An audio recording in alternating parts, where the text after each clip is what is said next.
ए बाजीगर की बजी बसुरिया और मायापुर के मेले में बाजीगर की बजी बसुरिया।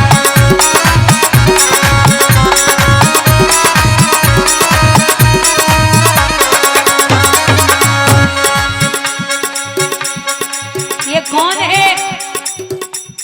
इतना बड़ा छलिया है, माटी को एक भूत बनायो, बाके अंदर स्वयं समायो।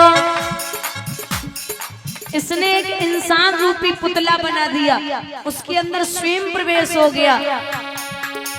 माटी को एक भूत बनायो, बाके अंदर स्वयं समायो।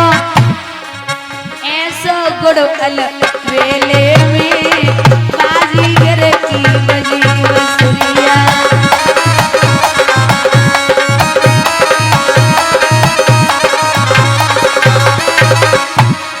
और राजा बिना पगन धरती पे डोले, बिना तन मंडल तोड़े, बिन जिब्या के पानी बोले।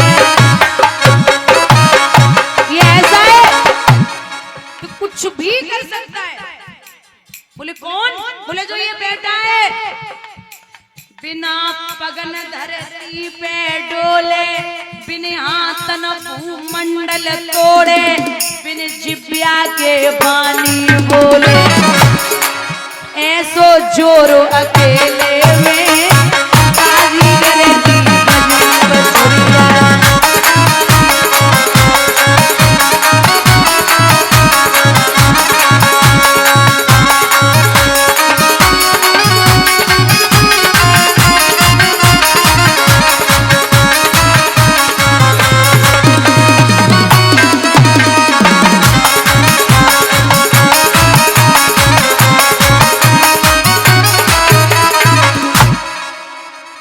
राजा बलि ने कहा, नाथ चाहे ये विश्व बिहारी हो या विश्व भिखारी आए हो, जाल से छुड़ाने आए हो या जाल बिछाकर लाए हो। पृथ्वी आकाश तो पलट जाए, अब जमीन आसमान एक हो जाए, पर पलट सकेगा वचन नहीं। अब कुछ भी हो तो बोले कि सोच ले लुट जाएगा। मैंने सोच लिया, ठीक है। तो बोले संकल्प करिए। अब जैसे ही संकल्प की बारी आई, उसी समय राजा बलि के गुरु शुक्राचार्य उस सागर की टोटी में प्रवेश कर गए। उस लीलाधर की लीला में गुरु ने लीला दिखलाई डाली, और पात्र में बैठकर उसी समय पानी की धार रोक डाली। पानी सागर से बाहर न आए रो। राजा बलि बोले, नाथ वो संकल्प नहीं हो सकता। क्यों? क्योंकि पानी अब बाहर नहीं आ रहा। भगवान ने जैसे नेत्र बंद किए सो मुस्कुराए के बोले, तुम चिंता ना करो, हमें पता है तुम्हारे गुरुजी फिटेंगे।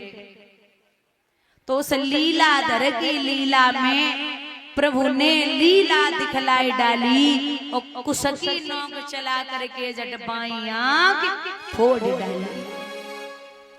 जो आंख फूटी, गुरुजी बाहर आए। चेला से बोले, लला अब मान जाओ, आंख फूट गई। चेला बोले, तुम्हें दोनों फूट जाए, हम मानवी वाले नहीं। एक बात यहाँ से सीखने को मिलती है कि अगर परमात्मा के लिए परिवार में किसी न किसी को छोड़ना पड़ जाए तो आप छोड़ दो। क्यों? राजा बलि ने अपने गुरु को छोड़ दिया भगवान के लिए, विभीषण ने अपने सगे भाई को छोड़ दिया भगवान के लिए, प्रहलाद ने अपने माँ बाप को छोड़ दिया भगवान के लिए, ध्रुव ने अपने माँ बाप को छोड़ दिया भगवान के लिए, और भरत ने अपना पूरा परिवार छोड़ दिया भगवान के लिए। अगर आपको ब्रह्म मिल रहा है और परिवार में किसी न किसी को छोड़ना पड़ रहा है तो आप छोड़ दो, क्योंकि प्रेम गली अति सांकरी जामे दोय न समान।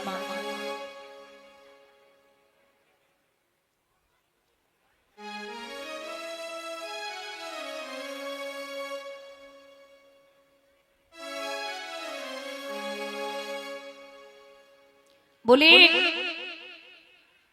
कि एक ही आ सकता है, बार बार समझाए रे नाय माने। बोले आप संकल्प करिए। संकल्प हुआ, अब नापिए नाथ। शुक्राचार्य जी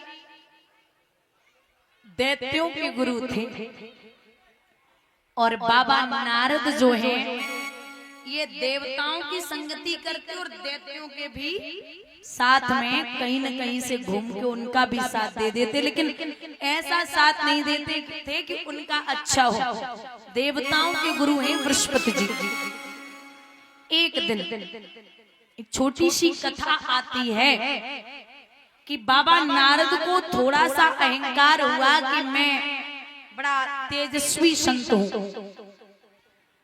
सो भगवान ने बाबा नारद को एक घर पे भेजो और जवाब दियो कि यहाँ जाना और जाकर के उससे कहना कि मुझे तेरे घर की कुंवारी कन्या जो हो उसके हाथ का भोजन चाहिए। बाबा नारद पहुंचे, किसान ने कहा कि आइए प्रभु भोजन कर लीजिए। बोले कन्या है घर में?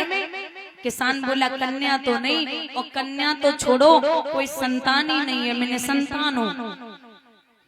बाबा नारद ने नेत्र बंद किए और नेत्र बंद करके कहा कि ओरे ओ भैया किसान, इस जन्म की तो छोड़ दे, अगले 7 जन्मों तक तेरे कोई संतान नहीं है। इतना कह के और चले आए। उसी समय 4 दिन बाद उस किसान के यहाँ एक चलते फिरते संत आए। उन्होंने भी वही कहा जो बाबा नारद ने कहा। बोले हमें कुंवारी कन्या के हाथ का भोजन चाहिए। संत से किसान बोला कि घर में कोई संतान नहीं है। अच्छा, और बाबा नारद कह के गए कि 7 जन्मों तक कोई भी नहीं होगा। संत ने नेत्र बंद किए और बोले भैया 7 जन्म तो छोड़ दे, आने वाले 20 साल में, आने वाले समय में 2 पुत्र होंगे, उन पुत्रों के भी पुत्र होंगे। जब मैं 20 साल बाद आऊं तो ये प्रमाण दूंगा। ठीक है, संत भी चले गए। अच्छा, 20 साल बाद संत तो नहीं, बाबा नारद पहुंचे। सो किसान नातियन को गोदी में बिठाए। संत जी कह के गए थे कि पुत्र होंगे। बाबा नारद बोले भैया ये कौन है? बोले ये मेरे नाती है, नाती हैं? बाबा नारद बोले नाती है? तेरे तो 7 जन्मों तक कोई नहीं था। किसान बोले तुम्हारे जैसे नारद 2-4 और आ जाए ना तो बने को काम आओ। चलो जा।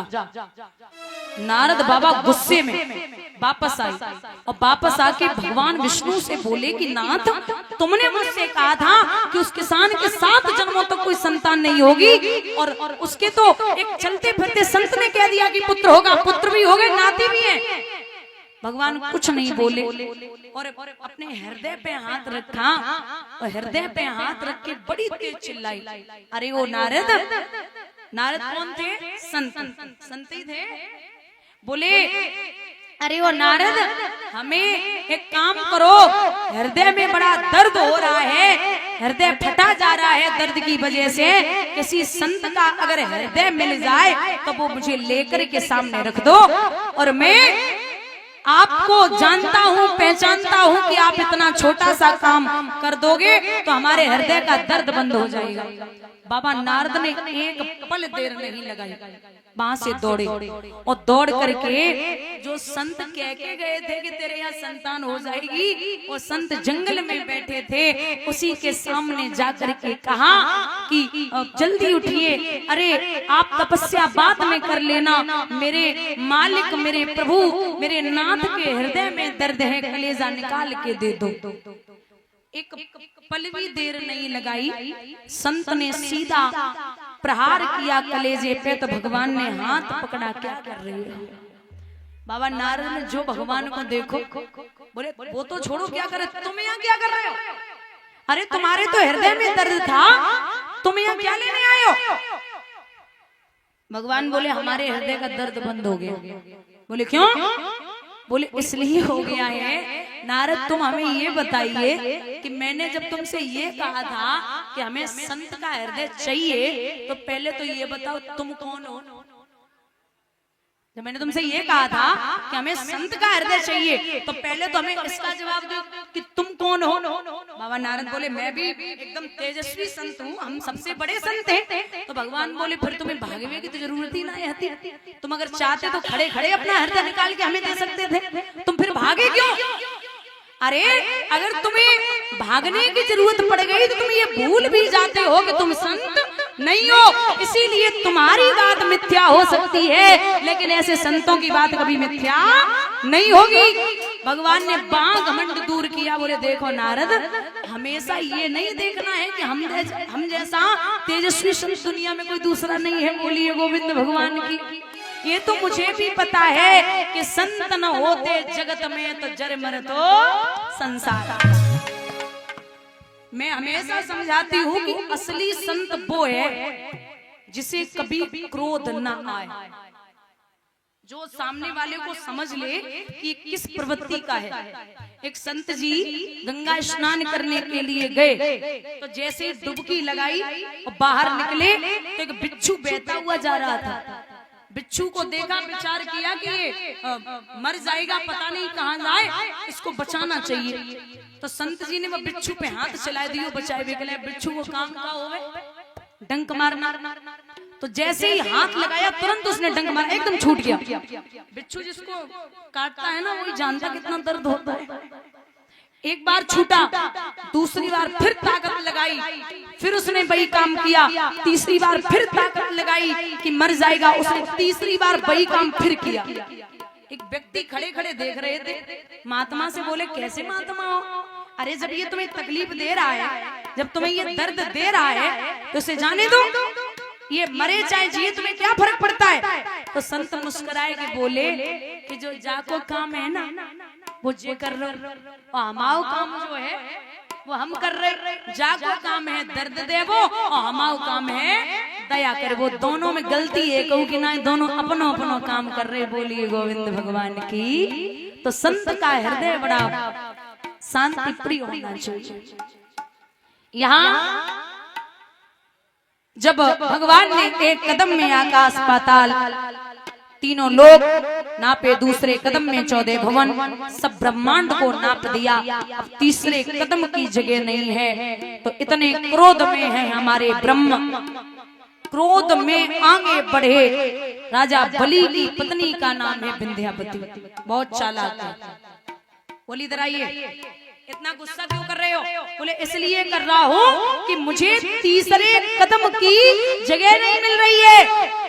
विंध्यावती बोली जैसे आए थे ना वैसे ही खड़े हो जाओ। इतने से बन के आए थे ना, तो विराट रूप लेवे की क्या जरूरत है तुम्हें? इतने से आए थे तो उतने ही बन के रहो ना। सो भगवान तुरंत सूक्ष्म रूप में आ गए। बोले अब हमें ये बताइए। बोले क्या? विंध्यावती बोली कि महाराज दान बड़ा होता है या दानी? बोलिए दान बड़ा होता है या दानी? सो भगवान मुस्कुराए के बोले अरे ओ देवी, दुनिया में धन तो बहुत लोगों के पास है, दुनिया में धनवान बहुत हैं, लेकिन उस धन को दान करें और धर्म में लगाएं ऐसे लोग बहुत कम हैं। तो हमारी नजर में दान से बड़ो दानी हो। तो विंध्यावती बोली फिर दान तो आप 2 कदम का ले चुके हो, दानी दानी बचे इनकी पीठ ना पिले। राजा बलि की एक बिटिया और थी जिसका नाम था रतनमाला। जो उसने भगवान को देखा तो विचार किया कि इतना सुंदर सो है, अगर मेरे ऐसा बेटा पैदा हो जाए तो मैं उसे स्तनपान कराऊंगी। और जैसे ही प्रभु ने विराट रूप लियो सो बोली, अगर ऐसा हमारे पैदा है ना तो मैं उसे जहर दे के मार दूंगी। यही रतनमाला द्वापर में आके हुई है पूतना। बोलिए गोविंद भगवान की। विंध्यावती ने कहा कि मेरे पति की पीठ नाप लो सूक्ष्म रूप लेके। जब पीठ नापने की बारी आई तो राजा बलि के सिर पे पैर पहुंचा। राजा बलि खड़े हो गए। भगवान मुस्कुराए के बोले कि तूने शरीर को अर्पित कियो है तो हमसों कछु मांग ले। राजा बलि बोले ये लो। अबे हमारे दरवाजे पे कह रहे हम कि हमें कछु दे दो, हम तो कह रहे कछु मांग लो। तो मंगन थे हम मांगते हमें याद आना है भिखारी मांगने की। तो बोले अरे कुछ मांग लो। जवाब दिया कि अगर देना चाहते हो तो पातालपुरी में जो मेरा महल है आप उस महल का पहरा लगाओगे। ठीक है।